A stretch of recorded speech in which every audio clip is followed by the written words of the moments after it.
much like to live like a human being. Is it really true that human beings don't have a fishtail like we have? I don't understand you at all. You're a mermaid of noble birth. The noblest birth you can imagine. For you are a daughter of the King of the Sea. And yet all the time you think about human beings. Our kingdom under the sea is the widest and most beautiful in the world. We look after you here to the best of our ability. You have everything you need to be happy, but you're always pestering me with the same questions about human beings. Swim away and play. Oh, dear. Come here. Your elder sister has just had permission to swim to the top of the sea to celebrate her 15th birthday. She'll have had an opportunity to see some human beings. Go and ask her what they are like. She'll be able to tell you all about them.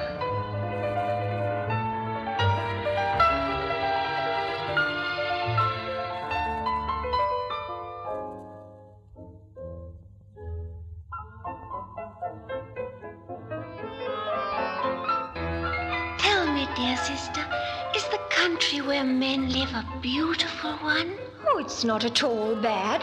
Grandma wasn't lying when she told us about it. The towns seemed to me to be very big when I saw them in the moonlight. Mind you, our palace is much more beautiful than anything they've got there. Our palace has got lovely doors made of shell, which open and close in the gentle streams of the current. And the sky up there isn't as beautiful blue-green as our sea is, and there aren't any beautiful foamy waves. In another 4 years, I'll be 15 years old.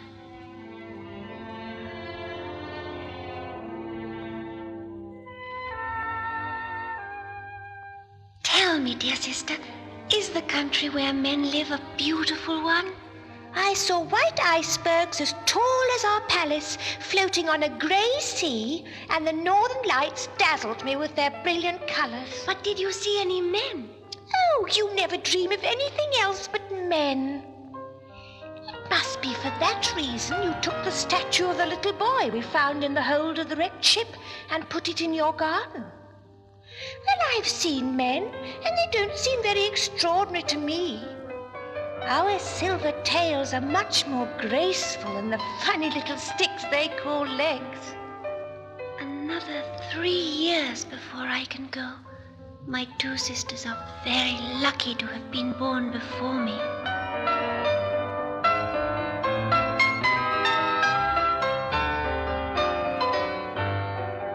Tell me, dear sister, is the country where men live a beautiful one?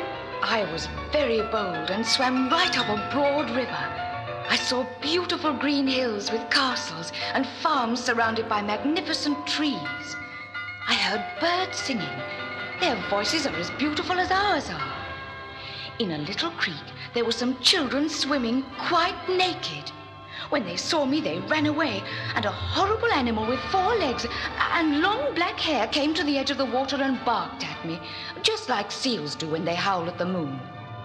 I've got 2 years to go, and then it will be my turn.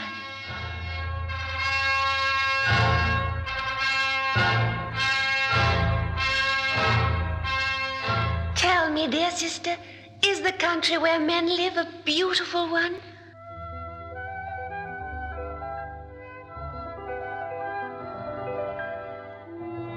I went a long way from the shore, swimming with the waves. There were porpoises leaping around me, and big whales blowing through their nostrils, sending hundreds of sprays of water up into the sky. Just 1 more year, and then at last I'll be able to go with you and see for myself the land that men live in.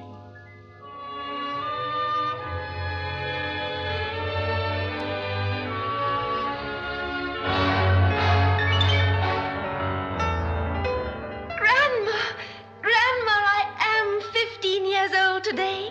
I can swim away and find out what human beings are like. Oh, come here, my little dreamer.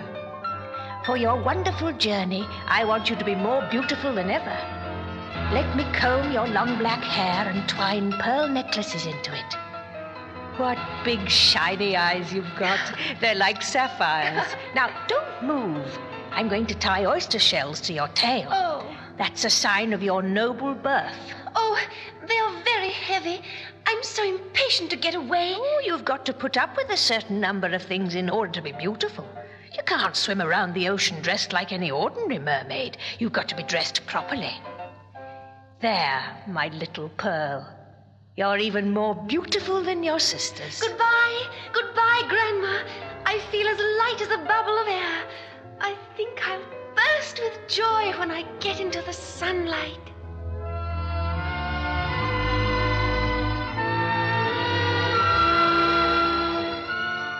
Well, little mermaid, is the country where men live a beautiful one? Oh, yes, it is beautiful. Everything you told me about it is true. But I'm exhausted now, and there's only one thing I want to do, and that is to go to sleep. Good night. What a strange little creature she is. Just you see, she won't act like any one of us. She won't say anything about her journey.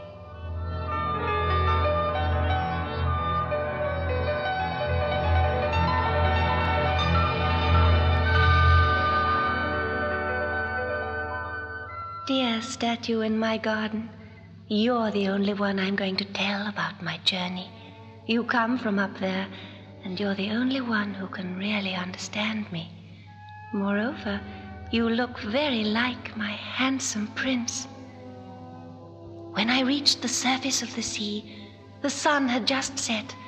The sky was like a beautiful ceiling above my head, and the evening stars shed a dreamy light. The air was soft and fresh. The sea was calm without a ripple on it. There was a fine, proud ship floating motionless on the waves. All its sails were furled, and there was a ball taking place on the ship. The sound of music floated on the air. I went up to the ship, and through one of the portholes, I saw a crowd of wonderfully dressed men and women. But the handsomest of all the people there was a young prince with big, dark eyes. At one moment, I was very, very frightened, for suddenly thousands of suns and stars of fire of all colors were launched from the ship, and they fell in a shower into the sea. Somebody shouted, "Oh, what a beautiful firework!" In the middle of the night, tired out with their dancing, the people on the ship went to bed. Then, suddenly, a terrible storm broke out. The ship fought against it, riding on the tops of the waves, then plunging into the deep troughs between them. But all at once, the mainmast fell over, blown down by the fierce wind. The hull was split in two, and the ship sank very quickly.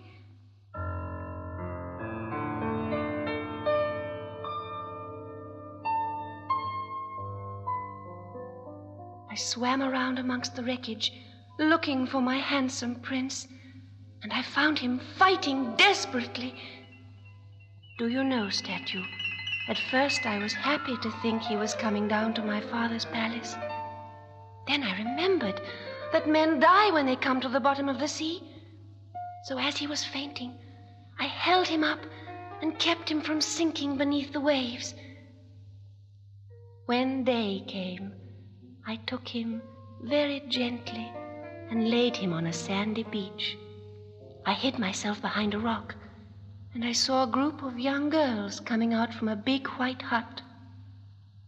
One of them came up to the prince and touched his eyes.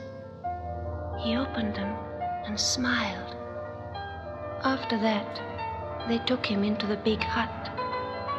I never saw him again, and he doesn't even know my name.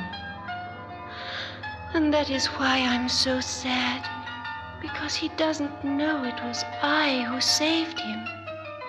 I'm sure I shall never see him again.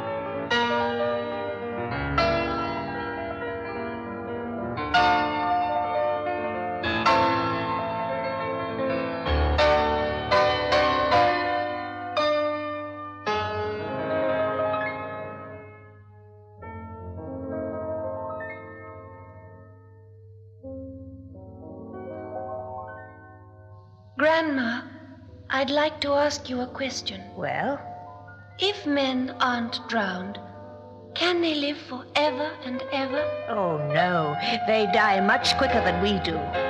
But there is one thing about them. They've got an immortal soul which lives after their body has crumbled into dust. Their souls rise into the heavens, right up to the shiny stars, and then they see beautiful lands that you and I will never have the happiness of seeing. We live 300 years or so, and then we turn into foam on the crest of a wave. I would give all my hundreds of years of existence just to live as a human being. Do you think I could ever have the right to become immortal? Don't go dreaming about such silly things as that. We are much happier than men are. Go away and swim with your sisters. They never bother their little heads with the sort of thoughts that you have.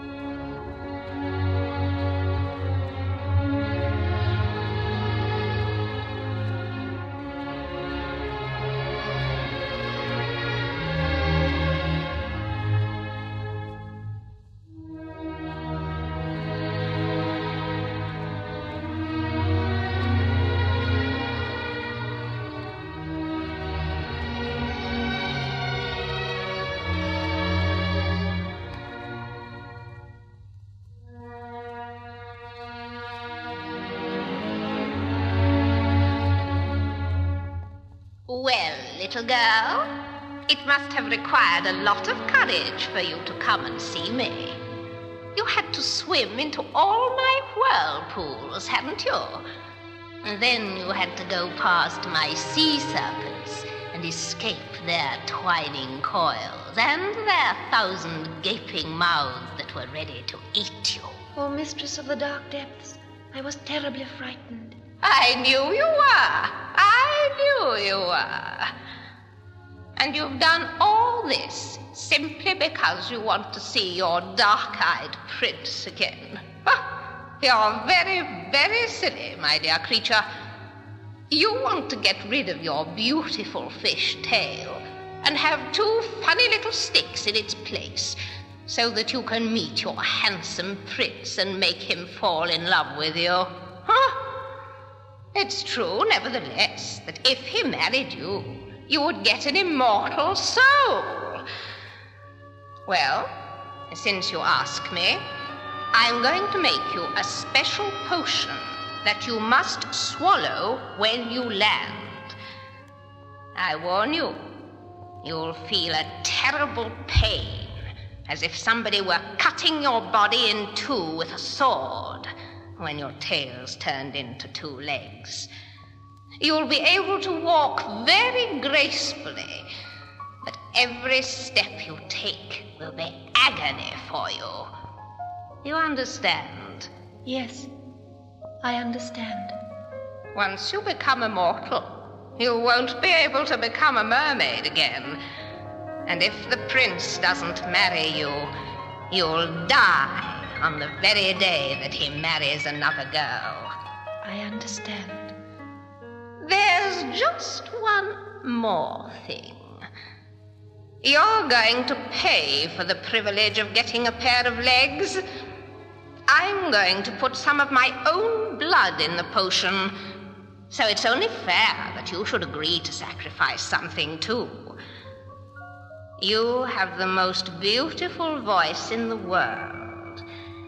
It would be enough in itself to charm the prince, but I want you to give it to me. But I'll be dumb if I give you my voice. Yes, you'll be dumb, my dear. You will have your eyes to show what your heart feels. I understand. I am ready to give you my voice.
Well, girls, have you been able to find out about the little mermaid?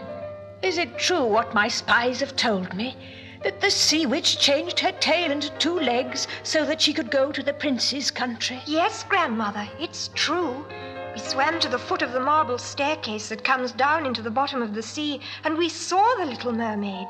She's changed terribly. She's still got her long black hair and her eyes are as blue as ever. But instead of her lovely fish tail, she had 2 horrible legs, just like human beings have. Her dresses were studded with precious gems, and she never stopped smiling. We heard one of the servants say that she was found one morning stretched out on the beach. One of them said, "What a pity it is that she can't speak, for our prince loves her very much indeed. She sleeps in a room nearby, and he takes her with him everywhere. In order to please him, she's even learned to ride a horse."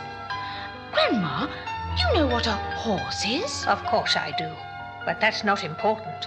What is important is this. Do you think our little mermaid was happy? Well, No. Tonight, we saw her dipping her legs into the water as if she wanted to cool them. She was looking at the sea rather sadly. Perhaps she misses us. My dear children, our little mermaid is lost to us forever.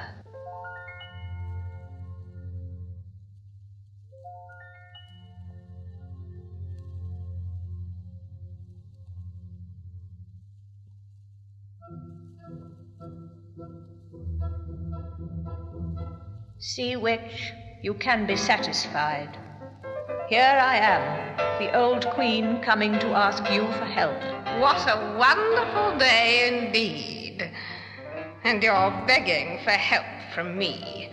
You, the proudest person in the sea. What can I do for you? You know perfectly well what you can do for me. That may be, but I'd rather hear it from your own lips. Tell me what it is. I'm forced to do exactly what you wish. I am coming to you because I've learned that the prince is soon to marry a girl from the land. Yes, he's going to marry the young princess that he saw when he opened his eyes on the beach. He always thought that it was she who saved him from the sea, and not the little mermaid. Yes. What you don't say is that on the wedding night, the little mermaid is sure to die. I don't want the little mermaid to die. Ask me for anything you like, and I'll give it to you. I agree to help you. But you needn't worry. I'm not kind-hearted. I hate soft ideas like that. I've always wanted to have your other granddaughter's hair. Cut off their hair and bring it to me. And just to make a good bargain, you can add your own.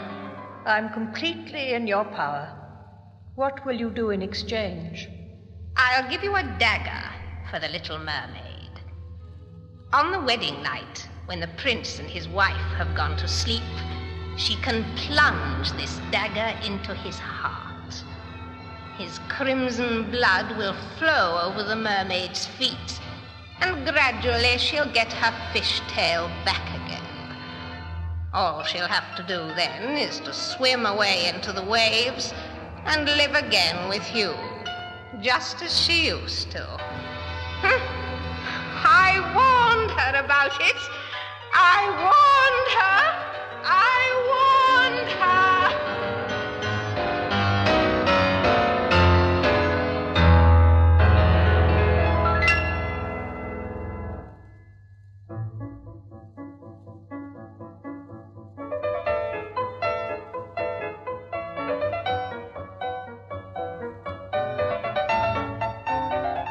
Witch of the Seas, you played a trick on us. You did. Oh, no. I kept my side of the bargain. What happened to the little mermaid? We gave her the dagger as you told us to. We told her to plunge it into the prince's heart when he was asleep. She looked at us sadly and threw the dagger into the sea. The sea became red immediately, and then she jumped into the waves. The sun was setting. Suddenly, before she had even touched the surface of the waves, the little mermaid disappeared from sight like a flame that has been blown out by an invisible wind. This is the first time in my long life I have been beaten.